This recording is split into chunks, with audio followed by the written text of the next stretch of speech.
Hello everyone, this is Vin here from People's Internet Radio. Before I play this clip, please note the eviction was not carried out.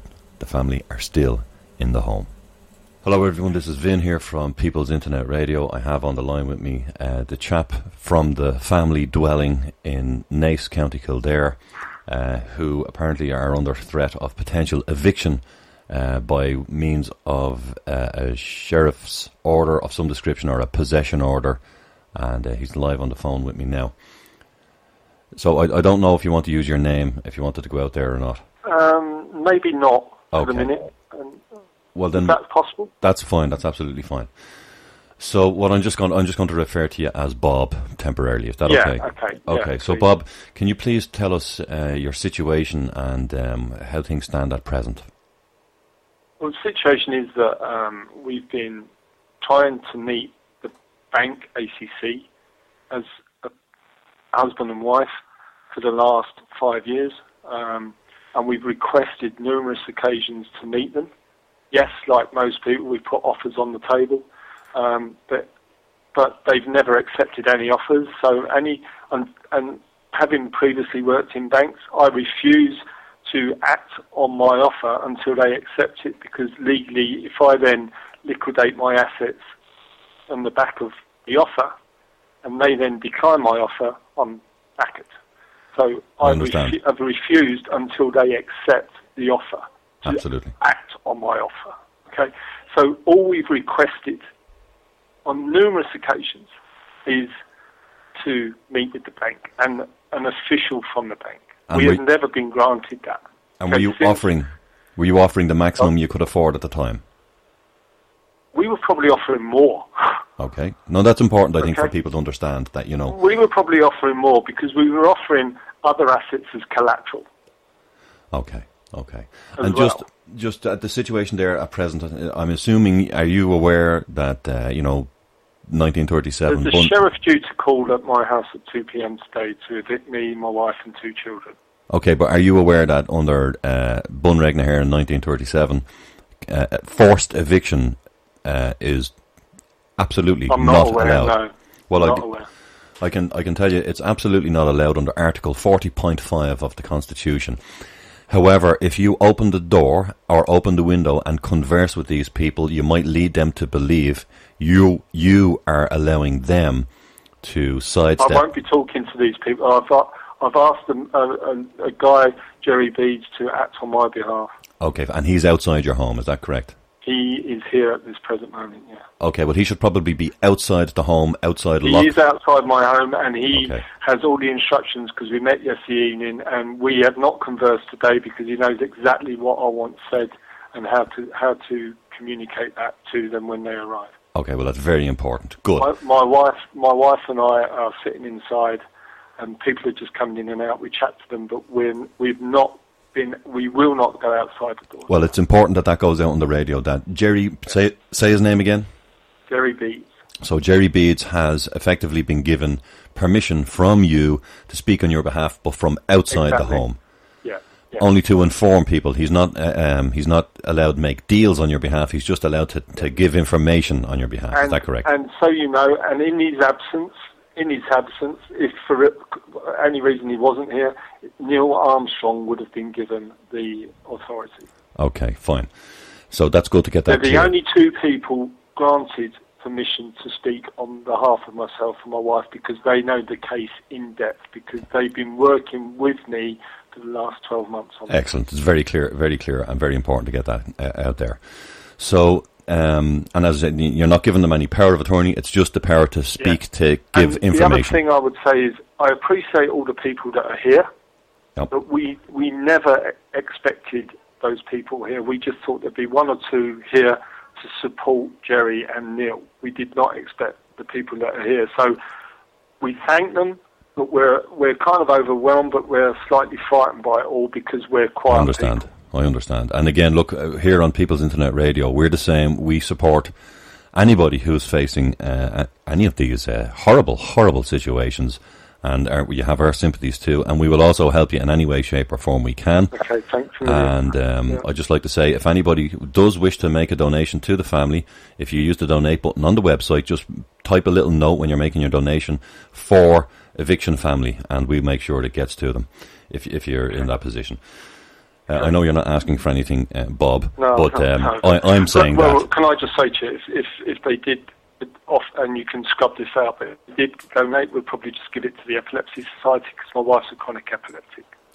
Absolutely no problem. Well, that just goes to show how generous you are, Bob. Fair play to you for that. All we want to do is meet the bank and agree an amount every month so we can go about our normal day life where we can take our kids football training, come home, sit down, have a sandwich, relax, watch him play football out on the green, and just get on with our lives. Absolutely. Can you just explain to people, again, I'm going to call you Bob, can you just explain to people, Bob, your family situation? I mean, you have a young child, you have two children, is that correct? I have two children, one in just gone to university in UCD. The other one is just doing his junior cert, so he's in the middle of exams. So he's not aware of it, because if he was, it would be stressful and affect him at school. And his last words going to school this morning were, "Dad, whatever happens today,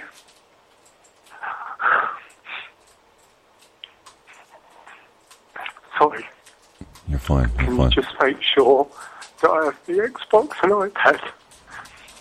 Oh my God. I just have the Xbox and iPad. Sorry. Listen, Bob, I will absolutely guarantee you those people that are there with you today are good, solid people, and there is no way we, the people of this land, Ireland, are going to put up with an eviction. It's just not going to happen. I'm telling you that. Okay. It's not going to happen. They will not allow it. I mean, I'm sitting here now talking to you here, and I'm listening to hailstones rattle off the side door here. Yeah. You know, this is the type of situation we're finding ourselves in. People cannot live outside, folks. It's wrong. It's all day long wrong, and we, the people of Ireland, are not putting up with it. Absolutely not. Not one single eviction. But can I just say one other thing? Of course you can. Right? And I think it's really important, as a dad and a husband, not as, like, you know, wives will kill their husbands, rightly, sometimes wrongly, sometimes, and we all go through it. But at the end of the day, as a mother and father, when you plan to have children, you have children. When you buy a family home, you never buy the family home for yourselves.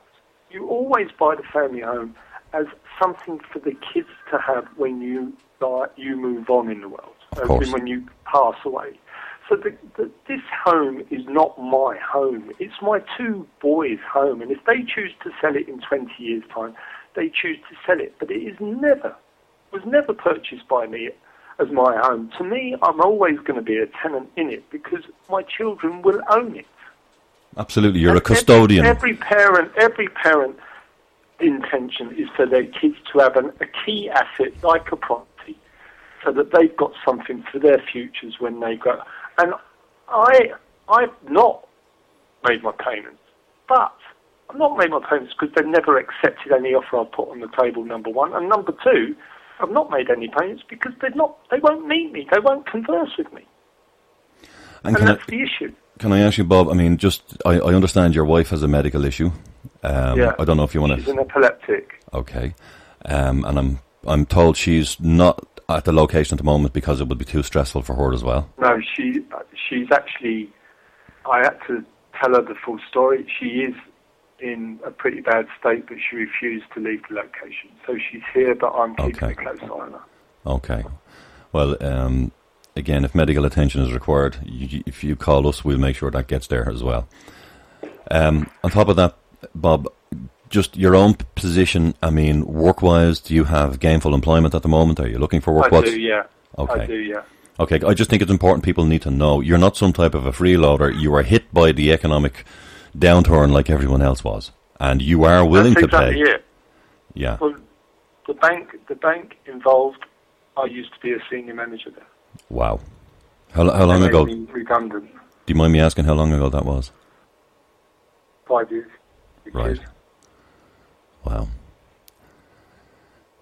It's just a horrible situation all around. And there are, I mean, what I'd like people to be aware of, there are very simple solutions to this that, you know, all that has to happen is the bank accepts an honest offer of you, the maximum you can afford, so that you can still maintain your family home and pay your bills and good tires in the car and tax and insurance and whatnot, and that whatever's left you are willing to offer to the bank. Is that correct? Correct. And just to make you aware, the guards have just arrived. Okay. So you're in the home and your doors and windows are all locked. Is that correct? Yeah. Okay, and even if somebody knocks on your door, what I would suggest to you is not to open the window, don't look at them. I would sit quietly, and I will also say this to you, even if they break in, okay, sit quietly with your wife and do not converse with them, and I will guarantee you, eventually they will leave. We've had this happen before, they will leave. Do not converse with them, because if I was to break into your home, you would hardly converse with me, would you? No, I wouldn't, no. Right, so if anybody breaks into your home, the Constitution will protect you, but you have to be silent and allow them to uphold the Constitution. And I know and I understand that's very difficult, but be absolutely silent and tell your wife to be absolutely silent. Just hug your wife and, everything will be fine. But I guarantee you, those people who are there with you, they support you 100%. We do. Okay. And this is not happening, okay? This will not be allowed to happen. The people have spoken, and the people will speak on this issue again and again. Okay. So look, if there's anybody there, do you want... Look, everybody, just from me on behalf of the family, thanks for the support. Absolutely. Well, listen, I don't want you getting emotional here, Bob. I understand. I don't want to be adding to it.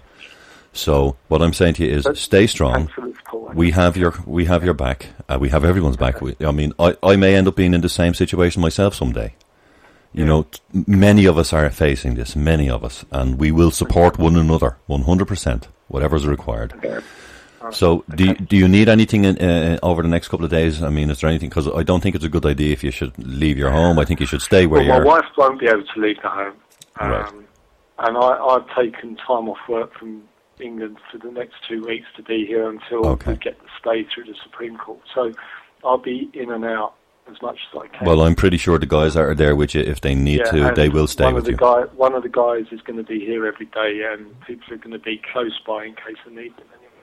Okay, well, listen, I have your number. You have my number there, do you? Yeah, I do, yeah. Okay, so if anything happens, anybody there, the guys inside or outside, can call me immediately. We can go live on air. If anybody outside, let's just say in uniform or working for that crowd, if they break the law, we will know about it immediately and we will report live. Okay, all right. Thanks a million. Yeah, thanks very much, Bob. Stuff. Thanks. Bye. I'm going to edit this now and just put it on the radio.